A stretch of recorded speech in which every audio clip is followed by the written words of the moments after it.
back this way. Come on, guys. Lift up, lift up, lift up, lift up, lift up, lift up. Walk it all the way over. Walk it all the way over. Taking drag? Yeah. Okay.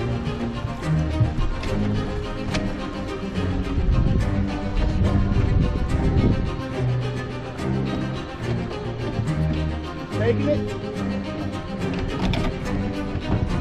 Coming back, coming back.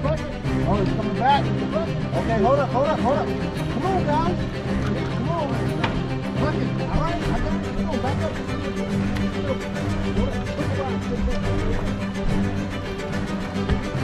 Come on, guys. You guys got to help out. Yep.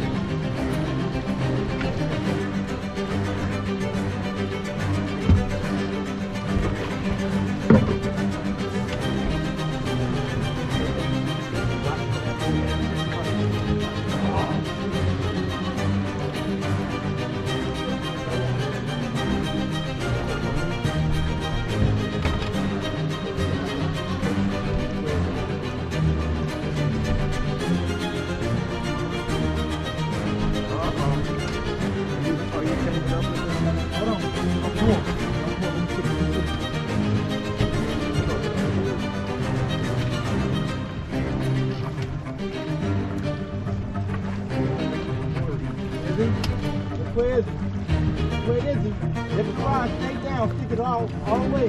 Stick it in the water first as you can, so you can clear the motor.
Now say, who's your daddy? Come on, see your face. Straight arm him, Ray. Or straight arm him. Straight arm him, Marcus. Come on, man. Straight out, bro.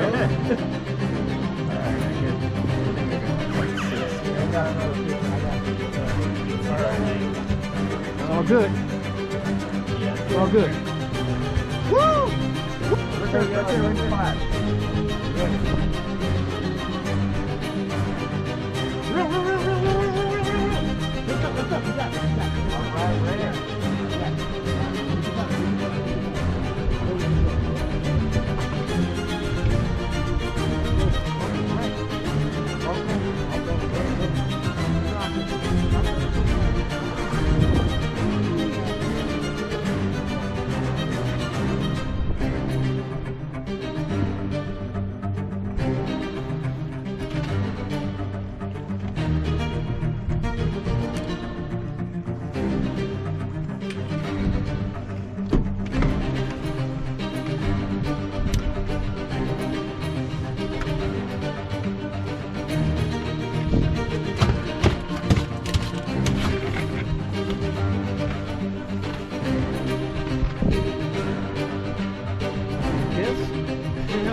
here's my fish story. We had one 51.5-inch fish bleeding out over the side. It was attached to the gunnels with a big heavy-duty rope, bleeding out through the gills as is what's prescribed to make sure that the meat is not tainted in any way. We had that fish at about over the side early in the morning. Then at about 11:45, we had our first 43-inch class fish flopping on the deck.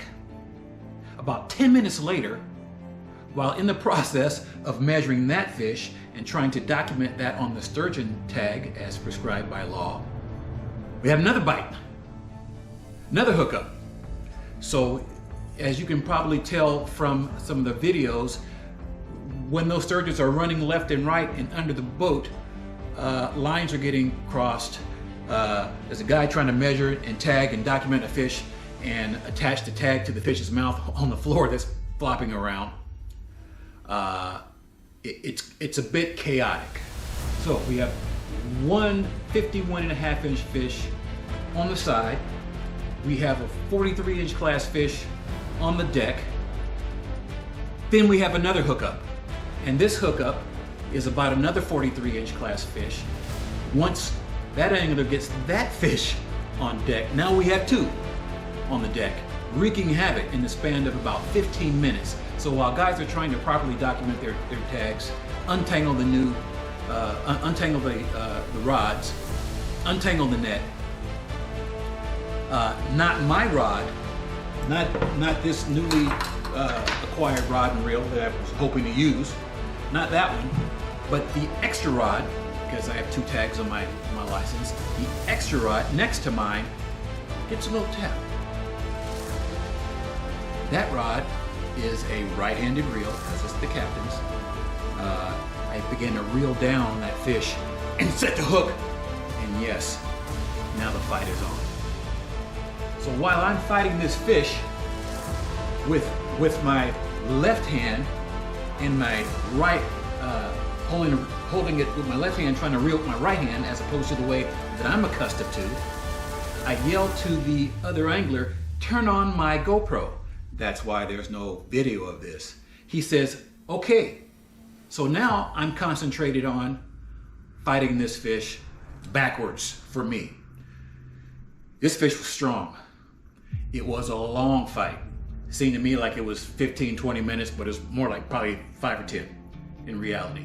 It wore my left arm down, and I'm not young and spry, but I try to take care of myself. But my arm was like a wet noodle, and the Captain Steve will bark at you so that you're more successful, and he's in my right ear telling me, "You do keep reeling, and giving me instructions. I said, "My arm is a noodle. It's not behaving. I'm looking at it, but it's not doing what I tell it to do."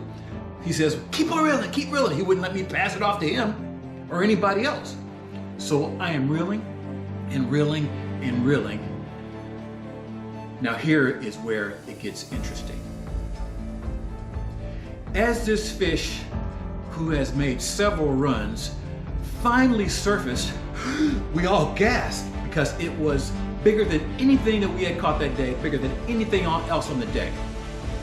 So Captain says, step back to bring the fish closer to the net because it was still making runs. So I'm stepping back over flopping fish. These are 43-inch, 44-inch fish flopping around the deck with their tails, knocking everything around. So I'm trying to step back over these fish at the same time while I'm stepping back to get the fish on my line closer to the net. And as I did, the line broke just above. When the line broke just above this hook, it was still embedded in the sturgeon's mouth, but it also caught the net. So the fish was attached to the hook, which was attached to the net. When this happened, two things happened very, very quickly. My buddy held on to the net for dear life. The captain lunged over the gunwales, beyond the gunwales, to his thighs. So he is leaning over the side of the boat. He grabbed this 58-inch sturgeon by putting his hands inside the gills, while my buddy is holding on to the net, which has the hook, which has the sturgeon. They're all connected. But the captain can't get back inside the boat because he has no leverage. So the next thing that happened was that he says, I got it. This is a crazy story. I got it. Get me in the boat. So one of the anglers grabbed one leg, another angler grabbed the other leg. My buddy had the net, pulled him. I've got another angler pulling him.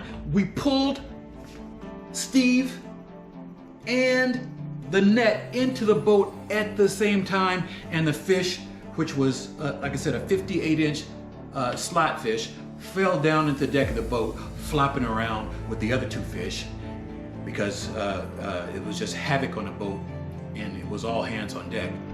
And in that moment of exuberance and excitement and triumph, my buddy high-fived. And when he did, his arm broke. Just snapped right at the bicep.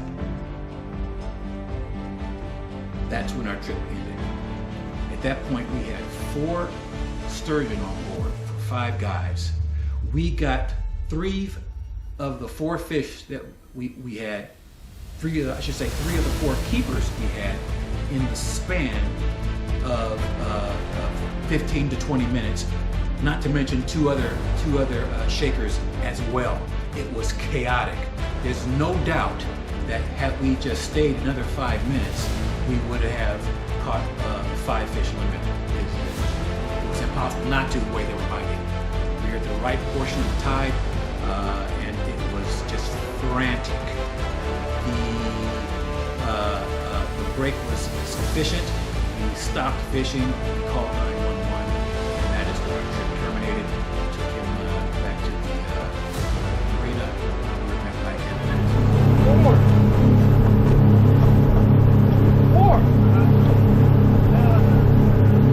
8-inch fish. We had a 58, a 51.5, a 45, and a 43, I believe, and some shaker fish that day. It was an epic sturgeon outing, and couldn't be happier, with the exception of my childhood fishing buddy and hunting buddy breaking his arm. He had surgery a few days ago. Pins and a plate were installed. That's gonna kind of put a damper on our hunting and fishing exploits for at least a couple of months. But hopefully he'll make a full recovery. Listen, I don't know if every captain has or will display that level of commitment to his customers or not, because I've not fished with every captain, so I can't say if they do or if they will. This is an unsolicited and unpaid endorsement for Hooked Up Fishing, specifically Captain Steve Mitchell. You can find Hooked Up Fishing on Facebook and on the website. Give him a try.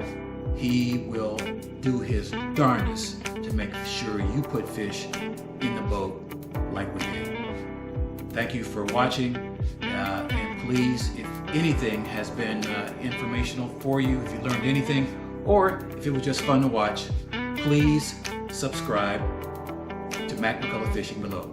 Thank you, and hopefully we'll see you next time. Thank you.